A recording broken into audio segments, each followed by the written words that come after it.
하나님, 이 시간 말씀하여 주옵소서. 저희가 그 말씀 속에서 듣고 성령 하나님께서 깨닫게 하실 때 그 말씀대로 살아내는 삶을 살고자 원하오니 하나님, 그 삶 가운데 오직 하나님께서만 영광받아 주시옵소서.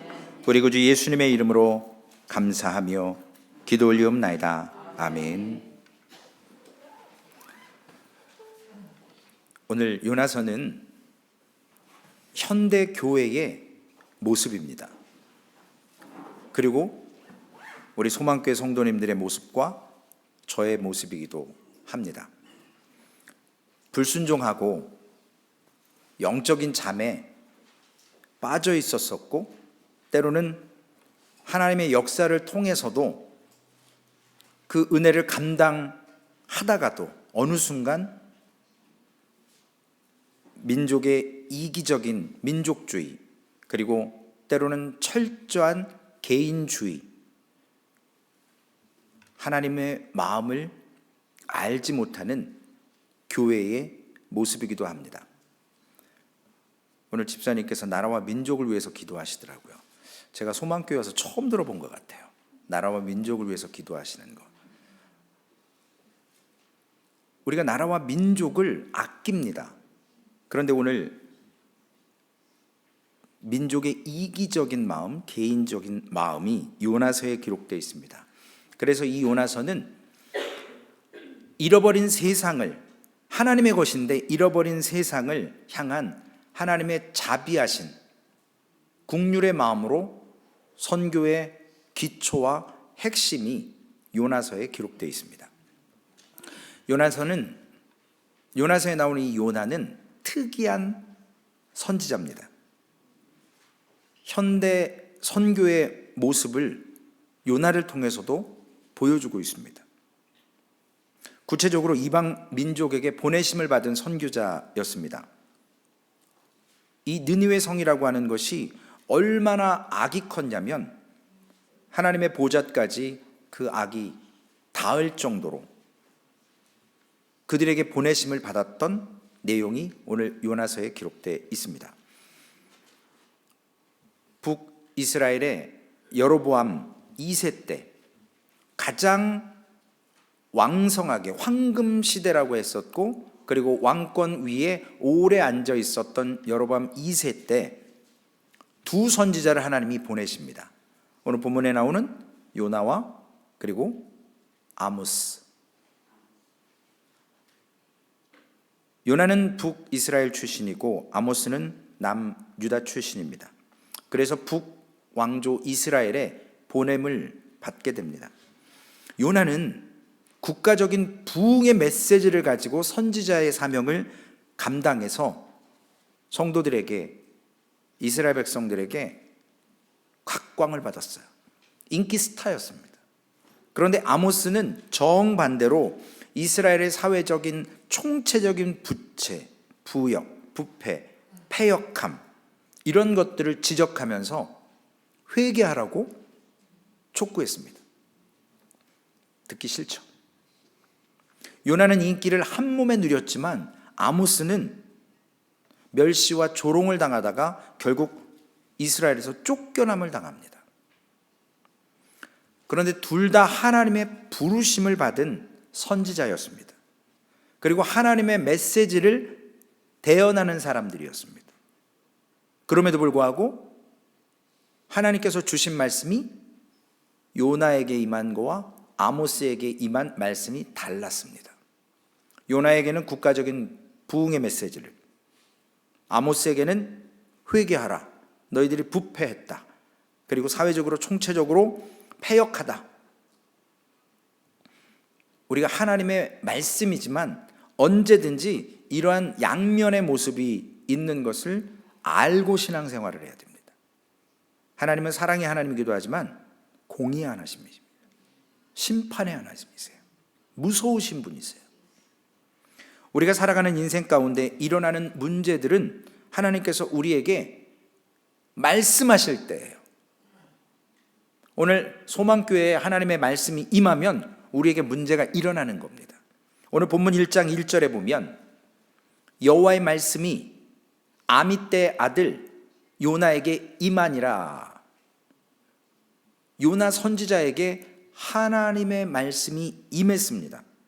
근데 이 하나님의 말씀이 임할 때 요나의 삶에 문제가 생기기 시작하는 거예요. 하나님의 말씀이 임한다고 다 좋은 게 아니거든요. 우리가 어떻게 반응하느냐가 중요한 겁니다. 하나님의 말씀이 임하면 우리의 인생이 변화가 돼요. 좋은 쪽이든 나쁜 쪽이든. 어느 성도님이 웃으셨어요. 경험하셨나 봐요. 요나는 자기 백성들에게 맞는 예언을 하면서 각광을 받았던 경험이 있는, 인기 있는 선지자였습니다. 그런데 오늘 자기 민족이 아닌 원수나라 아수르 제국에 가서 복음을 전하라는 사명을 받습니다.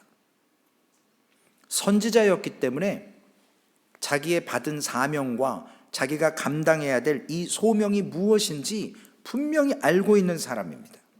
그런데 하나님의 자비를 베풀어서 그 심판의 메시지를 할 때 느니웨 사람들, 적국, 아수르, 이스라엘을 침략했던 그들에게 하나님께서 회개시킬 거라는 불길한 예감을 갖고 있는 거예요. 그래서 가지 않는 겁니다. 받아들일 수 없는 거죠. 우리가 꼭 옆 나라, 어느 나라와 함께 축구 경기하면 무슨 수를 써서라도 이겨야 되잖아요. 그들이 그렇게 밉잖아요. 그들도 하나님의 백성임에도 불구하고. 오늘 니느웨는 이런 하나님의 말씀이 선포되어졌을 때 요나가 하나님의 말씀을 받고 누구를 생각했겠습니까? 자기의 동료였던, 선지자로 같이 부름받았던 아모스를 생각했을 거예요. 그는 지금 쫓겨났거든요. 하나님의 심판, 회개하라라는, 사람이 듣기 싫은 하나님의 말씀이 임해서 그렇게 전했는데 사명을 통해서 결국은 민족에게 배척을 당합니다. 자신도 저 적국에 가서 그렇게 하면 나도 이런 상황을 당하면 어떡할 것인지 예상하고 있었을지도 모릅니다. 그래서 요나는 자신이 받은 사명, 행해야 될 이 소명을 거부는 하지 않지만 자기 마음대로 조종하고 그리고 살짝 거부하기 시작합니다. 왜냐하면 이스라엘은 아수르의 지배를 받고 있었기 때문에 그 민족이, 원수의 나라가, 우리를 지배하고 있는 나라가 잘 되는 것을 원치 않았다라는 겁니다. 편견인 거죠. 하나님의 말씀을 가지고 복음을 전하라고 했으면 전해야 되는데 전하지 않습니다. 왜냐하면 지금 이스라엘은 장장 150년 동안 하나님의 돌이킴 앞에 회개하지 않고 그리고 하나님의 국률이 없는 것 같고 하나님으로부터 지금 내쳐진 목자 없는 양같이 취급당하는 시대를 살고 있다라고 요나는 생각했기 때문에 그렇습니다. 그런데 자신의 나라에 기회를 주시는 것이 아니고 국류를 베푸는 것이 아니고 침략자인 아수르 제국의 회개를, 그들에게 기회를 주시는 하나님이 지금 요나는 싫은 겁니다.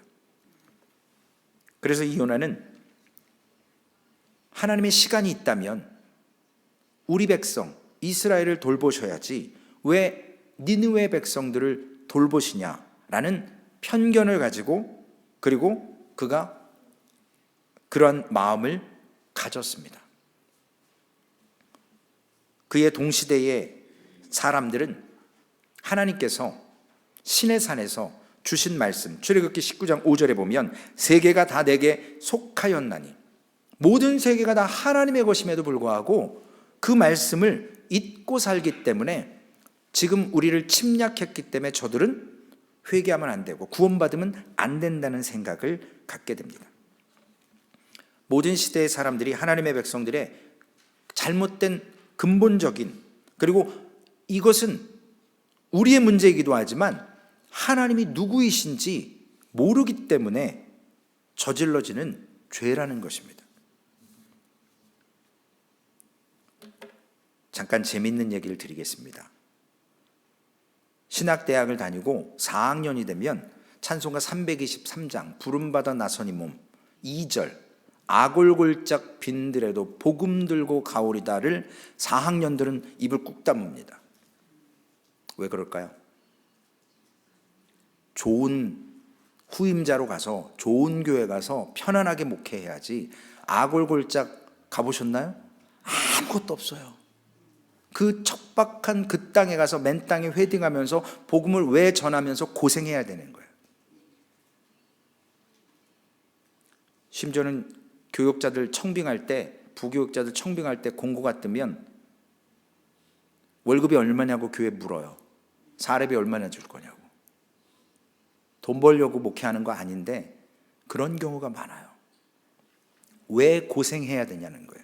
요나 역시도 왜 우리 민족 냅두고 아수르 제국 가서 우리를 침략했던 나라에 가서 복음을 왜 고생하며 전해야 되는 거냐는 거예요. 하나님께서 가도록 보내신 곳은 이스라엘이 아니라 적국 니느웨였습니다. 니느웨의 죄가 얼마나 큰지 하나님의 보좌에 미칠 것 같은, 그렇게 소돔과 고모라 못지않게 그들이 죄 가운데 있었습니다. 그런 곳에 지금 요나를 보내시겠다고 하는 겁니다. 그것이 바로 우리가 알고 있는 미션, 선교라는 겁니다. 선교는 쉬운 게 아니거든요. 제가 선교학을 전공했어요. 3번의 논문을 다 선교만 썼어요. 그래서 제가 지금 목회하는 게 저도 이상해요. 저는 선교사로 헌신했는데 어머니가 옆에서 눌러 앉히셨거든요. 넌 선교 가면 안 돼. 넌 그냥 내 옆에서 목회해야 돼. 그래서 저는 단기 선교만 좀 다녀봤었습니다. 그만큼 선교가 어려운 걸 믿는 사람들도 아는 거예요. 우리는 언제나 일이 잘 풀릴 때 긴장해야 됩니다. 경계심을 가져야 돼요. 고린도전서 10장 12절에 보면 그런즉 선줄로 생각하는 자는 넘어질까 조심하라. 그러나 우리는 종종 뜻밖의 일이 잘 풀릴 때, 예상치도 않았는데 일이 술술 잘 풀리기 시작할 때 이런 생각을 합니다. 이야, 하나님이 기뻐하시는구나, 내가 진짜 하나님의 일을 하는구나 라고 착각할 때가 있습니다. 요나가 그랬습니다. 그는 니느웨, 거리가 550마일 정도 된다고 해요. 당시에 550마일 걸어가고 하려면 상당히 오래 걸렸겠죠. 그런데 조종을 해요. 요나가 내가 선교는 가겠습니다 하나님, 그런데 니느웨가 아니라 내가 다시스로 가겠습니다. 장장 5,000마일이에요. 거의 10배의 거리를 스페인까지 가는 거예요. 지금의 스페인. 하나님의 부르심 앞에 거부는 하지 않지만 그곳이 아니라 자기가 지정하는 곳으로 선택해서 가는 그러한 착각과 스스로의 조종을 하는 겁니다. 물론 하나님의 종이기 때문에 어디서나 쓰임받을 수는 있어요. 자신 나름대로 합리화할 수 있습니다. 왜 꼭 니느웨냐는 거죠. 다시스도 선교지고 다시스에도 구원받아야 될 대상이 있다라고 자기 합리화에 빠져서 요나는 항구로 갑니다. 욥바로. 그래서 그는 거기서 배를 타려고 걸어가야 되는데 지금 배 타고 멀리 가는 거예요. 5,000마일. 이게 웬일입니까? 갔는데 일이 잘 풀려요. 마침, 성경에 써 있어요. 마침 준비되어 있는 거예요, 배가. 여러분 생각해 보세요. 다시스로 가는 배를 만났고 배가 만선이 아니어서 배표를 사서 배에 탈 수가 있었어요. 고대 시대에는요, 배가 우리 무슨 여기 비행기 타듯이 아니면 열차 타듯이 버스 타듯이 에브리데이 있는 게 아닐 거란 말이에요. 그 당시에는. 그런데 마침 하나님이 인도하신 것처럼 배를 탈 수가 있었어요. 배가 대기하고 있었고 사람도 많이 없었고 우리가 자기 합리화에 빠졌을 때 이게 하나님의 일이라고 착각할 때도 일이 잘 풀린다니까요. 그럴 때 조심하셔야 돼요. 요나는 이렇게 배가 딱 준비되어 있는 거, 우리가 자주 얘기하는 거 있잖아요. 하나님의 섭리야, 하나님이 하셨어. 아주 룰루랄라 하는 거예요 지금. 그러면서 결국 그가 선택한 길은 오늘 설교의 제목처럼 여호와의 얼굴을 피하는 자, 여호와의 얼굴을 피하는 길, 느느웨가 아니라 다시스로 여호와의 얼굴을 피하는 길을 선택하는 겁니다. 여호와의 얼굴을 피한다라는 것은요, 우리의 내면의 문제, 영적인 문제도 여호와의 얼굴을 숨길 수가 있어요. 피할 수가 있어요. 우리가 외향적인 언행이나 행사를 통해서 이게 잘 구분이 안 될 때가 있어요. 그래서 여러분들 성령을 배우셔야 되는 거예요. 성령께서 깨닫게 하시니까. 우리의 육신의 눈으로는 분별할 수가 없어요. 목사도 여호와의 얼굴을 피하면서도 설교 잘할 수 있어요. 속지 마세요. 사람 믿지 마세요. 미국에 수십 년 전에 여러분들 혹시 아실 수도 있습니다. 유명한 TV에서 기독교 방송을 통해서 스타 목사들이 탄생을 했어요. 거기에 짐 스웨거트, 짐 베이커 목사가 완전히 진짜 스타 목사로 TV에 딱 떠가지고 수많은 헌금을 받고요, 재단을 설립하고 슈퍼카 사고 여기저기 좋은 휴양지 집 사고 요트 사고, 그랬는데 그들이 여성들과 불륜을 저지르면서도 그러한 스타 목사로 설교했고 설교를 듣는 성도들이 은혜를 받았어요. 여호와의 얼굴을 피하면서도, 여호와의 얼굴에서 떠나 있으면서도 그런 증거들이 나타난다고요. 마귀가 하는 행동처럼 우리가 영적으로 모르면 구별이 안 되는 거예요. 성령 하나님이 하시는지 사탄이 하는지. 여기 서 있는 저도 여호와의 얼굴을 피하면서 설교하고 있을 수도 있어요. 여러분 속지 마세요. 사람 신뢰하지 마세요. 하나님의 말씀만이 깨달아지게 하시는 거고요, 여호와의 얼굴을 대면할 수 있게 하시는 겁니다. 우리가 목사라고 혹은 어떤 직분자라고 어떤 사역자라고 우리의 내면에 여호와 앞에 늘 옳게 증명되는 것이 아니라는 사실 우리가 인정해야 돼요. 우리의 은밀한 시간 속에 여호와의 얼굴 앞에 서는 건지 아니면 내 얼굴로 서는 거지.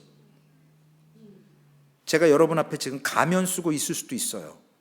여러분들 모르시잖아요. 성령께서는 아세요. 사람이 어느 순간 바뀔 수도 있습니다. 요나도 이전까지는 그렇지 않았어요.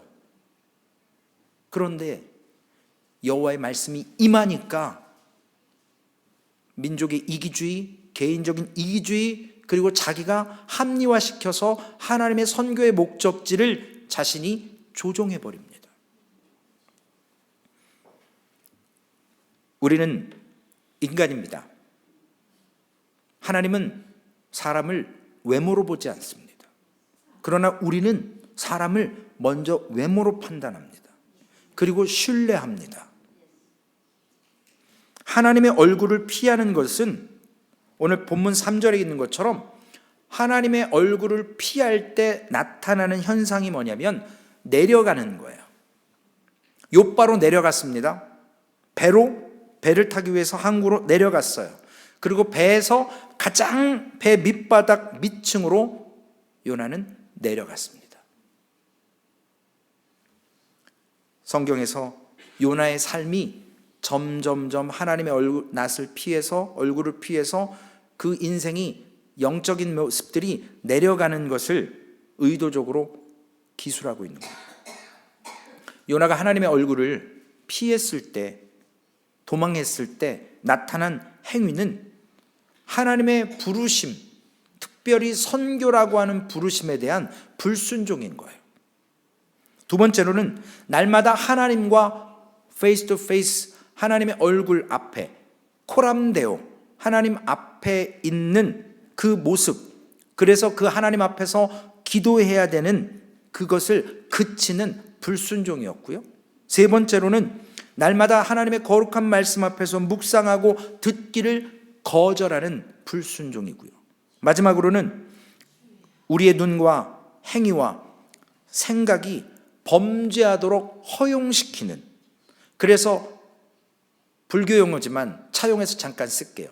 찰나, 그 모먼트, 그 순간 죄를 탐닉하도록 불순종하도록 하는 행위가 바로 여호와의 얼굴을 피할 때 요나에게 나타난 네 가지의 현상입니다. 결정적으로 불순종이죠.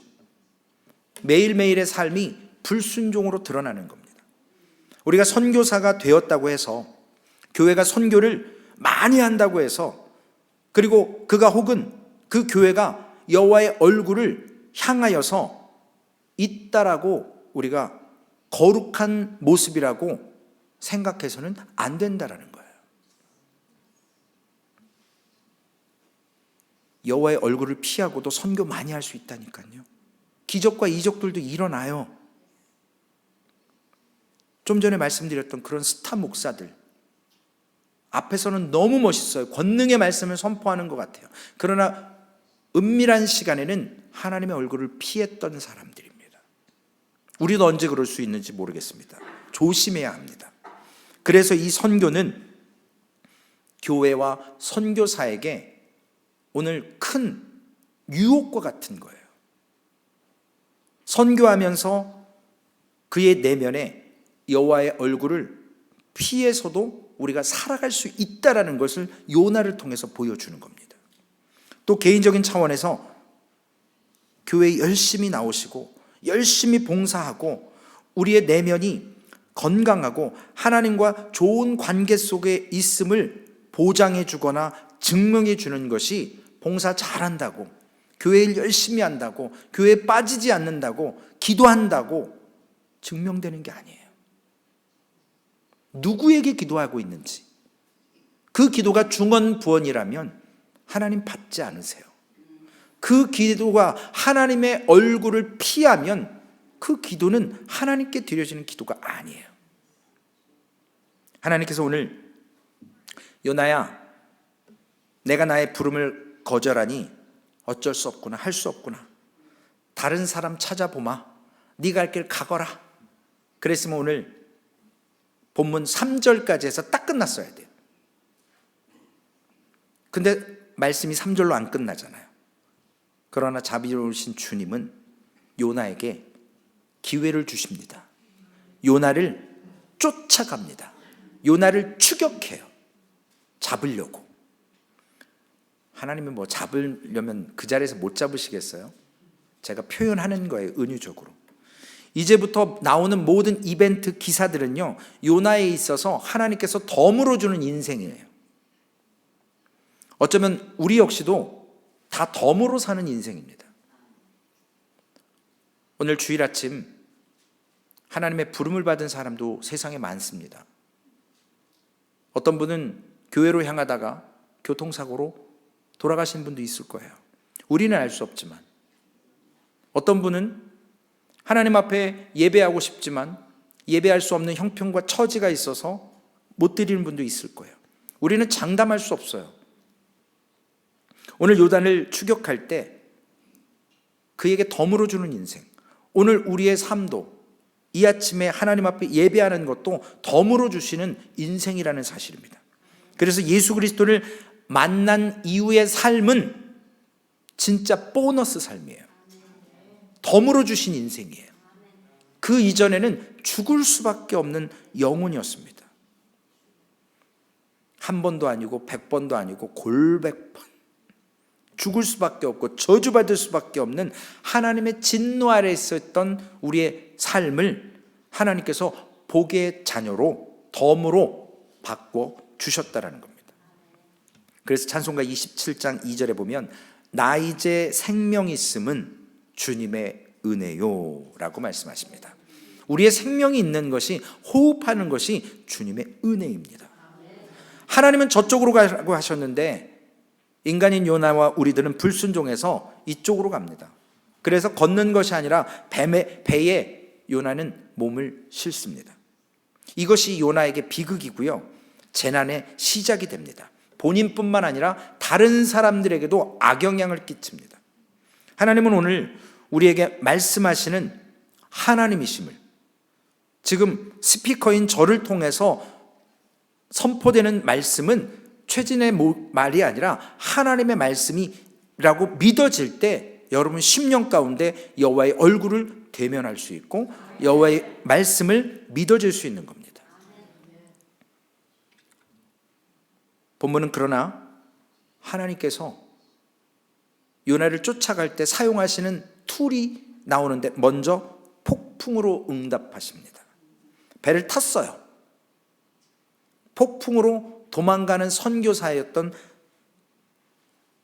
선지자 요나를 하나님께서 쫓아가십니다. 이것이 요나서에서 하나님께서 사용하시는 첫 번째 도구입니다. 여호와의 얼굴을 피하는 성도나 교회가 할 수 있는 선택이 하나 있는데 영적인 잠에 빠지는 거예요. 어제 말씀드렸죠. 시편 말씀을 통해서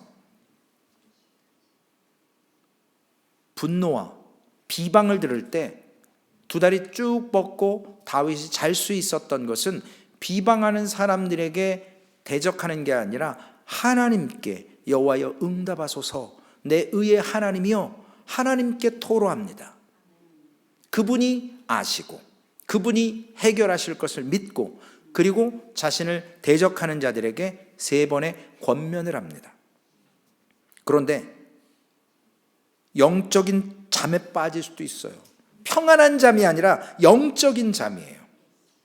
세상이 난리가 나도요, 교회는 잘 잘 수 있어요.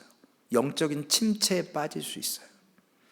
지금 하나님께서 요나를 추적하시기 위해 큰 폭풍을 통해서 배가 깨지도록 만듭니다. 거의 배가 지금 물에 잠기거나 깨지기 직전입니다. 그 선원들이 바다에서 얼마나 많은 경험이 있었겠어요. 그 배를 지금 빨리 그 풍랑 가운데서 빠져나오게, 배 안에 있는 사람들과 자기의 목숨을 살리기 위해서 저들이 얼마나 수고했겠습니까? 그런데 하나님의 손 안에서는 안 되는 거예요. 그들이 두려워하기 시작했습니다. 영어로 out of control. 자신들이 안 돼요. 그래서 자신들의 신들을 부르기 시작합니다. 자기들이 믿는 신. 그리고 한편으로는 배를 가볍게 해서 피하기 위해서 배 안에 있는 짐들을 버리기 시작합니다. 그런데 정작 이 모든 이벤트, 일어나는 모든 일들의 제공자인 요나는 지금 무엇하고 있습니까? 배 가장 밑층에 내려가서 잠자고 있어요. 이건 영적으로 침체되어 있다라는 말이에요. 너무나 깊은 잠에 빠져서 지금 밖에서 풍랑이고 난리를 쳐도 모르고 잠을 자고 있습니다. 성경에 풍랑 가운데 쿨쿨 주무신 분 2분 계십니다. 예수님과 요나예요.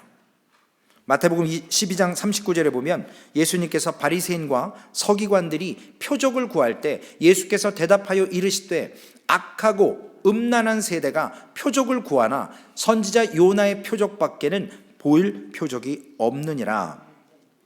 요나의 표적밖에 보일 것이 없다고 주님이 말씀하셨습니다. 왜냐하면 요나가 물고기 뱃속에서 사흘 동안 있었던 것은 예수님의 부활을 의미하는 구약의 계시의 말씀입니다. 그래서 풍랑에서 만나는 이 배 가운데 있는 잠자는 요나, 그리고 평안히 갈릴리 호수에서 풍랑을 만났을 때 주무셨던 예수님의 그 평안함과 오늘 요나의 평안함은 다른 평안함입니다. 예수님은 하늘과 땅의 권세를 가지신 하나님을 알았기 때문에 평안히 주무신 거고, 요나는 영적으로 침체되어 있기 때문에 자는 거예요. 어떻게 하나님의 얼굴을 피하고도 저렇게 어려운 상황에서 잘 잘 수 있을까요? 요나도 두려웠을 거예요. 배를 처음 마침 다시스로 가는 배를 만나서 탔을 때 안도했을 거예요. 그러나 두려웠을 겁니다. 내가 지금 이거 죄 짓는 건데, 이거 내가 니느웨로 가야 되는데 다시스로 가는 거, 정반대 방향으로. 불안과 초조했을 거예요. 심장이 막 쿵쾅쿵쾅 거렸을 겁니다. 근데 배가 지금 출항합니다. 그리고 시간이 약간 지나니까 이 두렵고 떨렸던 긴장이 풀어져서 자기 합리화를 시켰고, 그리고 이제는 긴장이 풀어지니까 거짓 평안 때문에 스스로에게 위로를 주면서 피곤에 지쳐 깊은 잠에 빠집니다. 자신도 모르게 잠들어 버렸을 거예요. 괜찮아질 거야. 배가 이미 출항했잖아. 이제는 돌이킬 수 없어. 이렇게 스스로에게 속삭였을 거고, 사탄도 속삭였을 거라고 추측이 됩니다. 우리는 이런 식으로 거짓 양심을 강요하는 그러한 일들을 우리 스스로 속삭이지 않는지 살펴봐야 됩니다. 죄의 출발과 진행은 언제든지 이런 식이에요. 처음부터 큰 죄 짓는 사람은 없어요. 바늘도둑이 소도된다 그러잖아요. 한 번, 두 번 하다 보니까 간이 커지는 거예요. 점진적으로 죄는 죄 아닌 모습으로 우리에게 다가옵니다. 우리에게 속삭입니다. 그래서 우리를 점령해버려요. 그래서 우리를 컨트롤하는 거예요. 죄를 짓도록. 요나와 함께 배 탄 사람들은 이유도 모르고 지금 죽을 지경에 빠져 있습니다. 폭풍이 임하는데 하나님께서 보내신 것이고 요나를 통해서 보내신 것을 알지 못하고 지금 어려움을 당하는 겁니다. 폭풍으로 인해서 벗어나려고 애썼을 거예요. 그러나 자신들의 경험이나 기술, 스킬로 문제가 해결되지 않습니다. 왜냐? 문제는 본질적인 것은 다른 데 있기 때문이잖아요. 우리는 알잖아요. 그러나 배 안에 있는 사람들은 알 수 없었습니다. 이 세상에 임하는 재난을 해결하기 위해서 우리도 노력하지만 그 원인이 전혀 다른 데 있을 수가 있다라는 사실입니다. 하나님의 사람이, 교회가 하나님의 얼굴을 피하는 데서 재난이 시작되기 때문입니다. 교회와 세상의 역사 속에서 교회의 잘못으로 인해서 비롯되는 세상의 재난들이 그리 어렵지 않게 우리가 볼 수 있잖아요. 모든 재난들이 다 교회의 잘못은 아니지만 교회의 역사를 통해서도, 재난의 모습을 통해서도 우리가 알 수 있습니다. 구약의 역사 가운데서도 이런 모습들이 자명하게 드러났고 전 세계의 역사 가운데도 이런 연관성이 있다라는 것을 우리는 알 수 있습니다. 물론 영적 잠에 빠져서도 교회는 형식적으로 모든 프로그램들을 다 할 수 있습니다. 성도들은 교회에서 활동하고 봉사할 수 있습니다. 요나도 잠을 잤었고, 그러나 그의 직분은 여전히 선교사이자 선지자였습니다. 도망갔다고 선지자가 변하는 거 아니잖아요. 선교사로 보냄받은 거 변하는 건 아니잖아요. 육신의 눈으로는 잠을 잘 수 있는지 깨어 있는지 우리가 분별하지 못하기 때문에 성령 하나님을 의지해야 되는 겁니다. 그 영안의 눈이 띄어지기를 소망해야 돼요. 배 밑층에서 잠자던 요나에게 선장이 찾아옵니다. 종종 교회들도 잠자고 있다가 세상의 매스컴에 매맞고 깨움당하는 일들이 종종 있습니다. 교회들이 그때는 잠깐 자성합니다. 자기를 돌아봅니다. 오늘 6절 말씀에 보면 선장이 그에게 가서 이르되 자는 자여 어찌함이냐, 일어나서 내 하나님께 구하라. 혹시 하나님이 우리를 생각하사 망하지 아니하게 하시리라 하니라. 여러분, 요나가 스타 선지자라고 말씀드렸죠. 인기가 많았다고 추측이 돼요. 욥바 거기 갔을 때 요나를 못 알아봤을까요? 안 믿는 사람들도 하나님의 선지자인지 알아볼 수 있을 것 같아요. 이건 제 생각이에요. 그가 하나님의 사람인 것도 오늘 말씀에 나오잖아요. 일어나서 내 하나님께 구하라. 요나가 믿는지 믿지 않는지 어떻게 알았을까요? 선지자인 것을 알았다라고 생각되지 않을까요? 다른 사람들은 다 우상에게, 자신이 믿는 신들에게 기도하는데 요나를 깨워서 내 하나님께 구하라고 말합니다. 그리고 제비를 뽑습니다. 요나가 뽑힙니다. 요나가 8절에 이야기합니다. 고백합니다.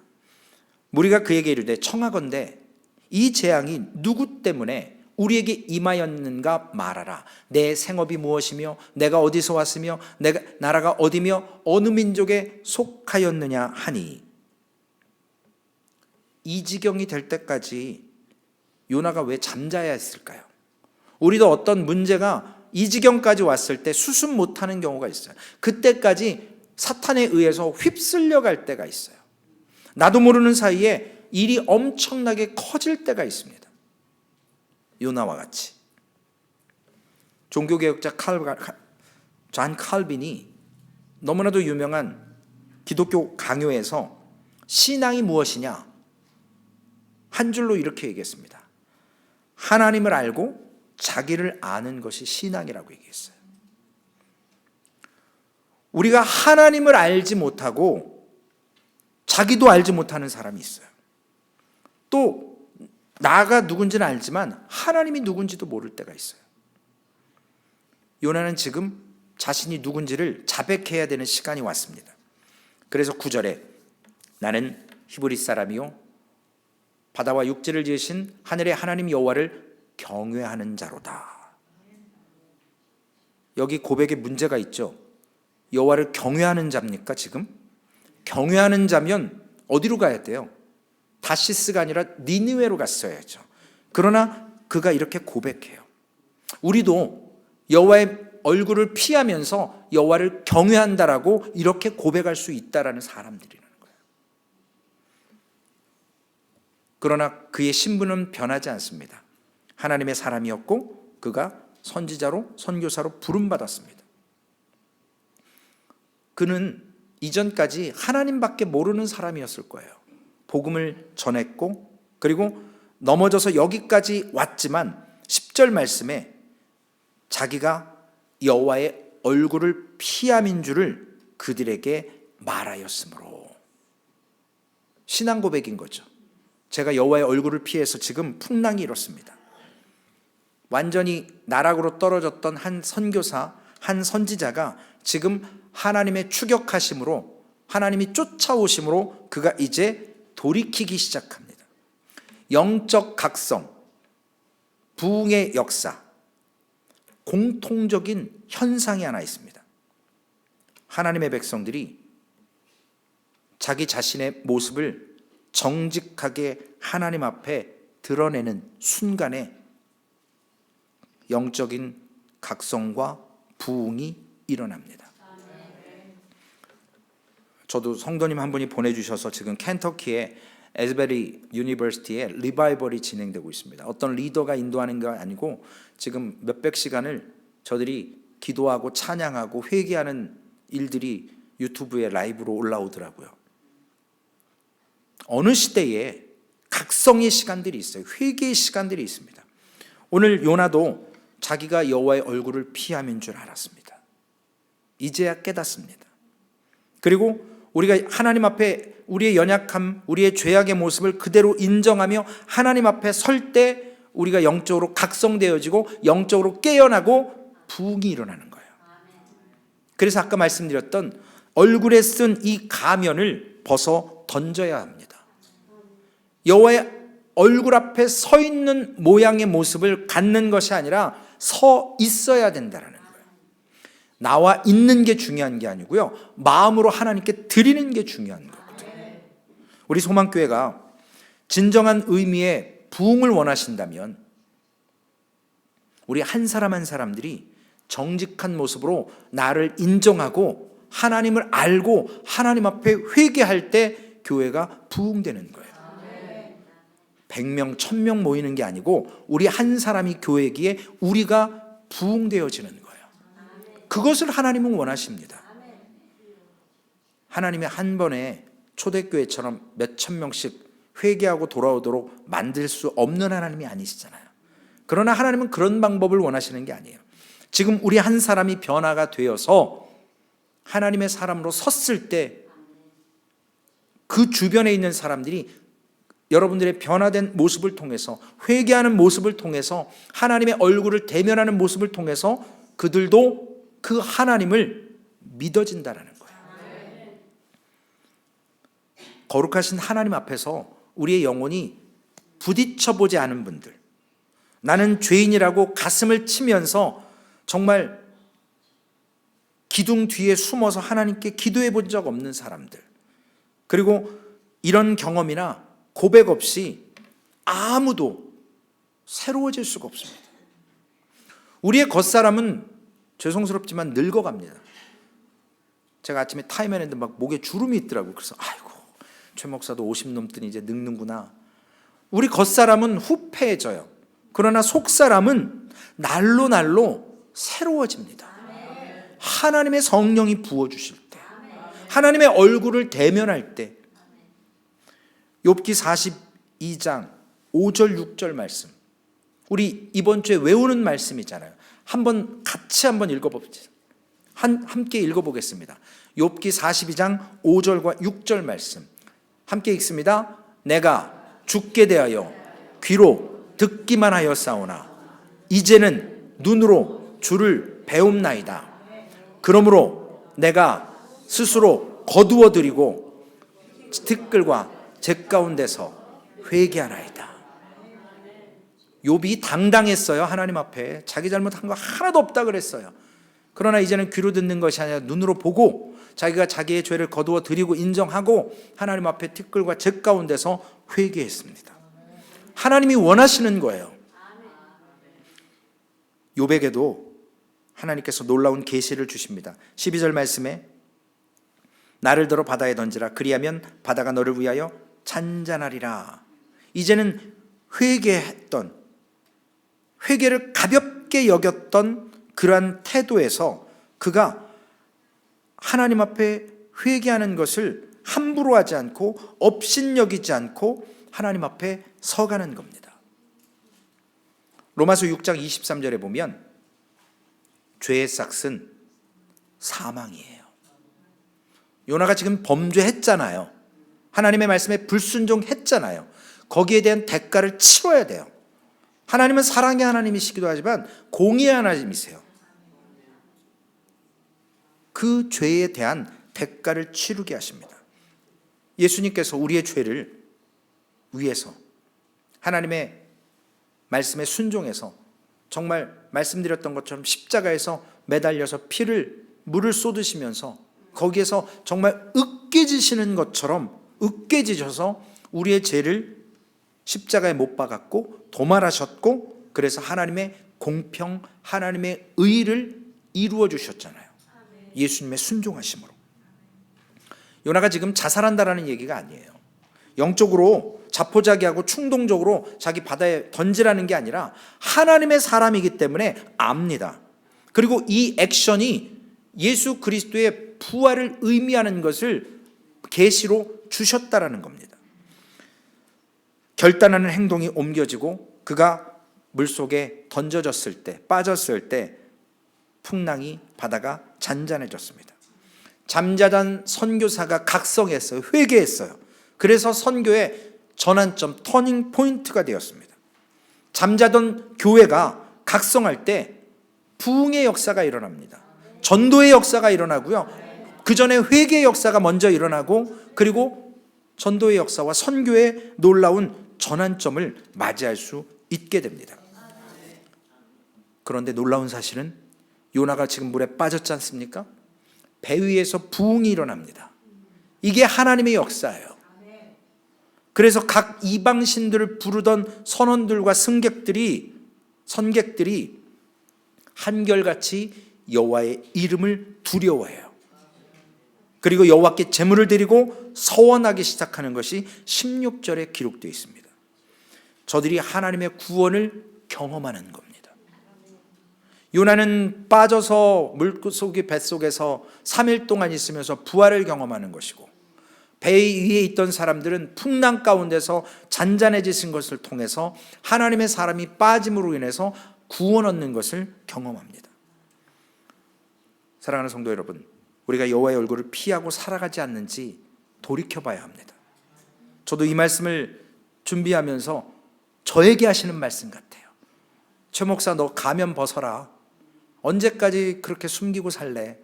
저도 성도님들에게 숨기고 싶은 게 있거든요. 저도 단점이 있고 약점이 있기 때문에. 그래서 우리가 진정으로 오늘 요나처럼 우리 교회들이 영적인 잠자는 상태에서 가면을 벗고 내가 지금 어디에 있고 무엇을 하는지 돌이켜봐야 됩니다. 하나님이 기회를 주시는 거예요. 하나님은 그냥 심판하지 않으세요. 기회를 주세요. 하나님의 말씀을 들을 수 있는 기회를 주십니다. 그리고 하나님의 얼굴을 피한 인생은 피할 곳이 없어요. 도망가는 인생은 하나님이 쫓아오신다니까요. 예수 그리스도를 십자가에 못 박기까지 그렇게 사랑해 주셨는데 어딜 도망가냐고요. 쫓아오세요. 기회를 주십니다. 그래서 요한복음 12장 24절 말씀에 한 알의 밀이 땅에 떨어져 죽지 아니하면 한 알 그대로 있고 죽으면 많은 열매를 맺느니라. 요나가 3일 동안 물속에 뱃속에 있다가 토해냄을 받아서 니느웨 가서 복음을 전합니다. 하나님의 불순종을 대적했던 그 교만한 마음, 스스로 조종했던 그 마음, 자기의 자아를 죽이지 않고 하나님 앞에서 안식을 얻지 못하고 가짜 거짓의 안식을 얻으며 잠을 잤던 요나가 오늘 죽어졌습니다. 그래서 배 위에 많은 사람들이 살아났습니다. 선교지에서도요, 선교사가 영적으로 죽지 않으려고 하면 선교지에 부흥이 일어날 수가 없어요. 선교사가 자신의 이익을 포기하지 않으면 선교 현장에서 놀라운 기적은 일어나지 않습니다. 김평우 선교사님 예를 통해서 알잖아요. 아니, 좋은 미국에 살다가 그런 마음을 주셔서 아프리카 가서 그런 전쟁과 어려움 속에서 그 어려운 사람들, 복음을 알지 못하고 굶주린 영혼들에게 육신의 질병과 육신의 배고픔을 앓는 자들에게 복음을 전한다라는 것, 그렇게 쉬운 게 아닙니다. 우리가 선교하는 것도 쉽지 않지만 차라리 선교비 보내는 게 나은 거예요. 여러분들 한번 가셔서 죄송스럽지만 고생 진탕해 보시면 정말 선교사들의 마음을 아실 거예요. 제 동기도 지금 네팔에서 과에서 수도 가선 친구인데 거의 25년 이상을 네팔에 있습니다. 수염도 이렇게 기르고 머리도 뭐 나시린처럼 단정도 안 해요. 이번에 아들이 군대 갔어요. 딸하고 둘이 대학을 위해서 작년에 한국 들어왔다가 이번에 12사단에 입대를 하는데, 입소를 하는데 아버지 어머니가 갈 수가 없잖아요. 비행기 표도 비싸고. 그래서 글을 남겼더라고요. 그래서 제가 아침마다 기도해요. 우리 유강이, 저는 아들이 없어서 그 마음을 잘 모르는데 조카를 한번 보내봤거든요. 한국에서, 미국에서도 그렇고 막 이상하더라고요. 마음이 지금도 눈물이 글썽글썽해요. 제가 유광이 본 적이 없어요. 사진으로밖에 못 봤어요. 그러나 아버지의 심정을 아니까 기도해 주는 거예요. 하나님, 훈련소에서 훈련 잘 받게 해주십시오. 다치지 않게 해주세요. 엄마 아빠도 없이 일평생 네팔에 살다가 대학 온다고 한국 와가지고 군대 갔는데 하나님 붙들어 주세요. 하나님의 사람이잖아요. 오늘 하나님께서 우리의 자아가 죽지 않을 때 세상에는 두 가지 삶이 있습니다. 첫 번째는 하나님께서 우리에게 예수 그리스도를 통해서 가르쳐 주시는 삶의 방식이 있고요. 사탄이 괜찮아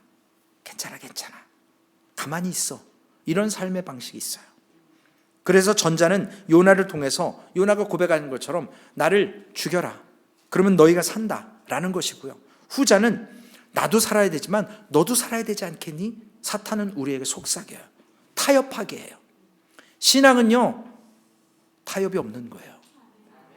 나 외에는 다른 신이 없다라고 하나님 말씀하셨어요. 하나님보다 더 사랑하는 건요, 우상이에요.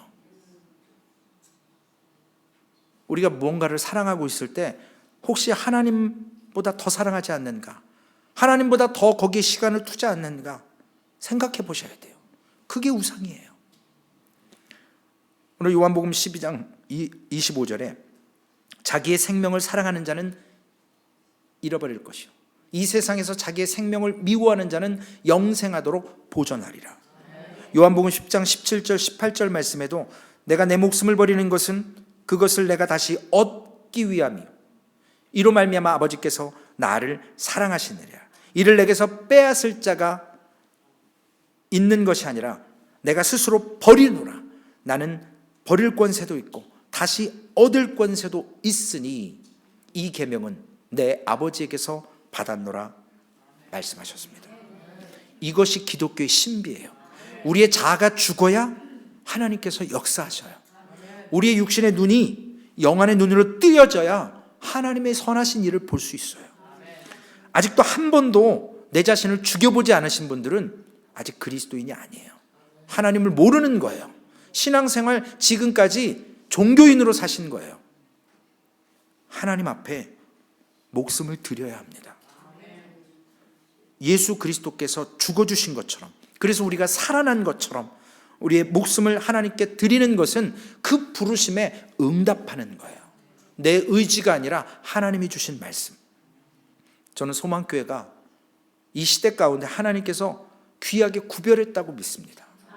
하나님의 얼굴을